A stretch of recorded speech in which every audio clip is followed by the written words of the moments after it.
Today I'm gonna break down Chinese action thriller titled Kung Fu Girl. Shannon's a martial arts student in Hong Kong. Her dad Danny runs a local restaurant by day and makes games at night. Shannon's mom passed away in a car accident years ago on her way to the airport. Because her dad refused to give her a ride that day, Shannon holds him responsible for her mom's death. Their relationship hasn't been the same since. She stays at the school dorm and rarely goes home. Shez got beef with a classmate named Ricardo. He and his buddies pick on her all the time. One day the bullies are at her dad's diner, grumbling that the food isn't spicy enough.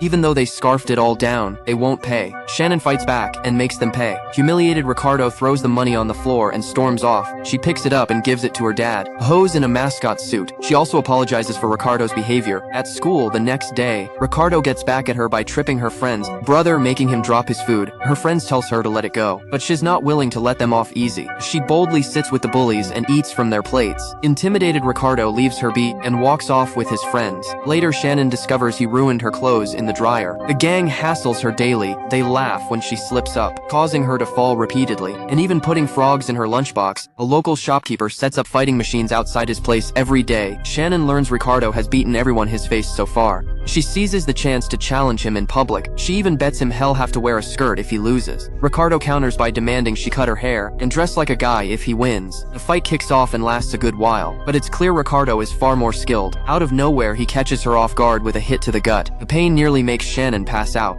After that hit, she can barely stand and goes down with one kick. Ricardo laughs and hands her some scissors. Accepting her loss, Shannon cuts off her hair. The next day, she shows up at school with short hair, and everyone makes fun of her. When she walks into class, Ricardo calls her a guy, fueling her rage even more. When he keeps taunting her, she goes after him right in class. The teacher has to break them up before it escalates. Shannon gets sent to the principal's office. He calls Danny to report his daughter's mischief. Danny says sorry for the trouble. She says she's aggressive cause he was a lousy dad. He also begs the principal to let her go this time. As Shannon heads to the cafeteria for lunch, some girls block her path. They also teamed up with Ricardo to pick on her at school. Shannon's friend shouts that everyone sides with the bully, but they ignore her. Not wanting to make a scene, Shannon leaves without her lunch. She thinks of her mom, the one who got her into Kung Fu. While most moms dress their girls like princesses, but Shannon's mom trained her from a young age. She believed Kung Fu needed girls like Shannon, as much as Shannon needed Kung Fu. That night, Danny calls asking her home for the weekend, since she hasn't been home in 3 months. Shannon hesitates but agrees to visit him. After talking with his daughter, Danny also calls an investor to test his new game. He made a virtual game where real-world combat decides victory. At night, Shannon returns home and sees her dad. Danny tries to get her talking, but she's short and rude. When called out for being rude, she gives a fake laugh and ignores him. Danny also asks about her hair, but Shannon brushes it off and hides the bullying. When he brings up how she changed after her mom's death, she blames him for everything. Hurt by her words, Danny walks away. A little later, Shannon goes into his home office to snoop. She spots a weird necklace on the table, but she doesn't think much of it. She also finds a headset on his desk and puts it on. The moment she puts it on, she enters the virtual world of ancient China. Suddenly, a group comes at her, but she handles them with ease. She also notices her hair is long again. Then she spots Ricardo, who is dressed in traditional Chinese clothes and faces the foes. It turns out those people are robbers, trying to steal food from a farmer's house. Shannon is surprised Ricardo is doing something good for once. Then, the leader of the group, Norman, steps up to take on Ricardo, but he is no match for Ricardo's skill and is taken down fast. After the bad guys run off, Ricardo gives the farmers back the stolen sacks of grain. Shannon follows and asks how he got into the game. She soon learns he is in the game under a different name, with a personality totally different from Ricardo. He also tells her about the tough robber brothers Norman and Tyson. They have built an army to steal food and supplies from the poor. So Ricardo protects his townspeople with his life. He is sure that since Norman was just taken down, his hot-headed brother Tyson will come for payback. Elsewhere, at the robbers' camp, Tyson is furious. He sends his men to keep an eye on Ricardo and wait for the right moment to hit the village.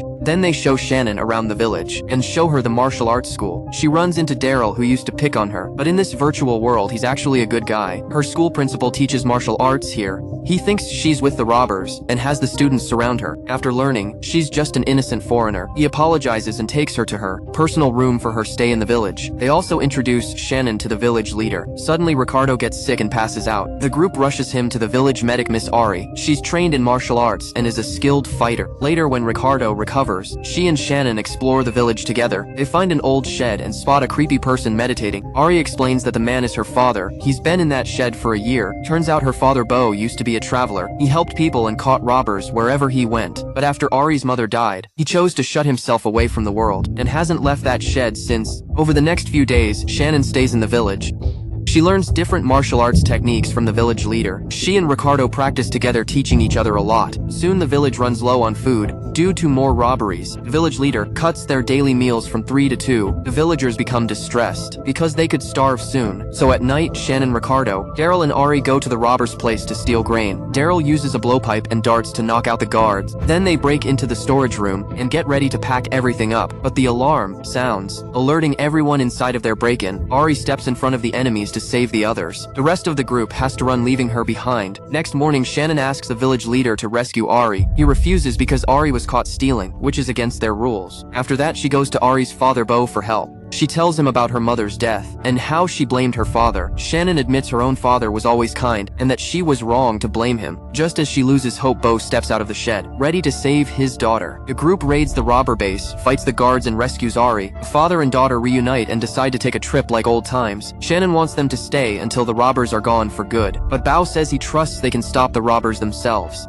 After Tyson learns his troops were attacked, he prepares to invade the village with his soldiers. Knowing what's coming, Shannon, Ricardo, and Daryl brainstorm ways to stop him. Shannon figures there's gotta be a way to beat the bad guys. After all, it's just a game. Then she recalls that necklace she saw on her dad's desk matching the soldiers exactly. She cheerfully thanks her dad for the clue. Hours later, Tyson and his soldiers storm the village. The village chief and his students fight back fiercely. Amid the battle, Shannon spots the necklace and its wearer, but when she tries to confront him, she loses and snaps back to reality. Shannon refuses to lose and puts the headset back on. Turns out she still has one life left, so she can pick up the game where she left off. This time, she takes down the soldier and grabs his necklace, opening the locket. She finds her mother's picture inside. Instantly, all of Tyson's soldiers vanish, cause Shannon cracked the clue. With only Tyson left, they overwhelm him and win the battle. Next, we see Shannon and Ricardo by the river. She tells him she misses her dad and asks him to take her home. Ricardo promises to always remember her and sends her back to the real world. When Shannon finally returns, only a few hours passed since she started. It turns out Danny, and a potential investor, had been watching her play all along. Shannon hugs her dad, apologizing for being rude. So impressed, the investor offers 10 million yuan to fund the game. Next week is a national kung fu championship. Both Shannon and Ricardo have entered, and they're placed in different divisions. They need to win 4 rounds to reach the finals. On competition day, Shannon looks around sad her dad isn't there. Still, she gives her best and easily beats real-life Aries. Likewise, Ricardo wins the next rounds and reaches the finals. Shannon faces a guy in the semi-finals. After a tough fight, she beats him. Now the rivals must face off in the finals. The crowd eagerly watches them gear up to fight. Ricardo strikes first, but Shannon dodges. Likewise, Ricardo dodges all of Shannon's moves. Round 1 ends with neither landing a clean hit. The referee's whistle signals the round's end, but Ricardo fouls and attacks Shannon. Even after his score gets deducted, he still won't back down. In the next round, they seem evenly matched. Suddenly, Shannon kicks Ricardo's back, sending him down. Furious, Ricardo fouls again and hits the back of her knee. Shannon is hurt, but still gets up, ready for round 3.